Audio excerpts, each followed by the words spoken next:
Haia, Mari ydw i.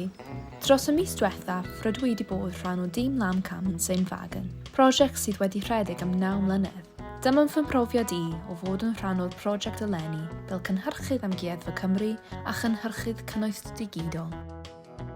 Dros y 2 wythnos diwethaf, gwnes i ffilmio yn neud llawer o gwylio defaid yn fferm Llwyn yr Eos.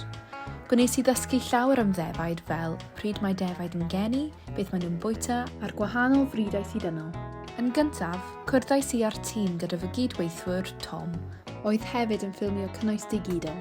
Gwnaeth cynnwys dydd o setio fi a Tom lan gyda offer a ein plan am beth i ffilmio. Enghraifft, nos ar y fferm, y gwahanol frydiau, yr arwyddion o eni a oen. Derbynais offer, laptop a chamera gan blwydd. Roedd y camera yn swish iawn, bod batri coll ar y diwrnod cyntaf o ffilmio wedi arwain at bach o improv. Improv gyda fy ffôn. Nes i adael i'r defaid gyfarwyddo bron, gyda'i pennau yn procio'r camera, yn gwenu, agor eu cegau, tisian a chreu wynebau doniol, roedd hyn yn ddechreuad ardderchog am syniad ar gyfer fy rîl cyntaf. Yn ystod yr oriau hyn, dechreuais ddod i nabod y bigail, Emma, a threulio llawer o amser yn dysgu am y defaid. Dargan fyddys 2 bryd gwahanol o ddefaid, Llanwenog, mynydd maes yfed a mynydd dion Cymreig. Beth wnaeth wneud hi'n anodd oedd bod llawer o'r defaid yn frydau croes.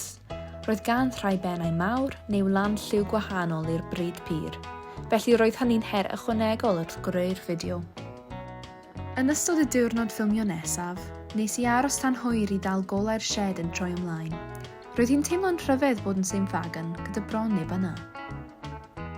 Yna, y dydd ffilmio nesaf, sef y niwrnod ffilmio olaf, a fy'n prif nod i ddal geni byw.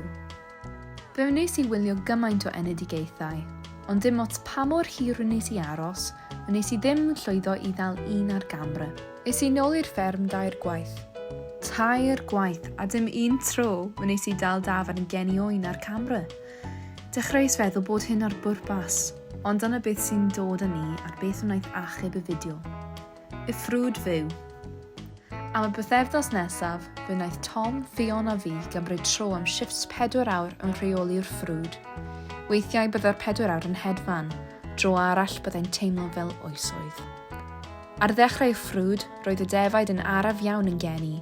Byddwn ni'n lwcus i gael 3 neu 4 oen bob dydd. Yna daeth yr eira ar tywydd oer, felly doedd dim un oen i'w weld. O'r diwedd, fe wnaeth hi doimo lan a sychu tân. Oen! Dechreuon nhw gyd dechrau geni ar yr un pryd, roedd rhaid i ni ychwanegu wythnos ychwanegol o lam cam, gan bod y merched wedi aros mor hir cyn dechrau geni. Erbyn diwedd y 2 wythnos, wnaethon ni ddal rhai genedigaethau yn glir, oren ac yn eithaf afiach.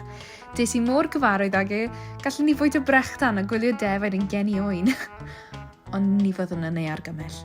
Anyway, defnyddiais glipiau o'r ffrwd fyw i greu fy rîl olaf, a gwnaeth hynny weithio yn dda iawn. Ddadlewyrchu ar y profiad, nes i joio derbyn kit camera a cymryd yr amser i greu a golygu fideos ar gyfer digwyddiad. Gwnes i fwynhau bod rhan o dîm a rhannu cynnwys i gynulleidfa eang.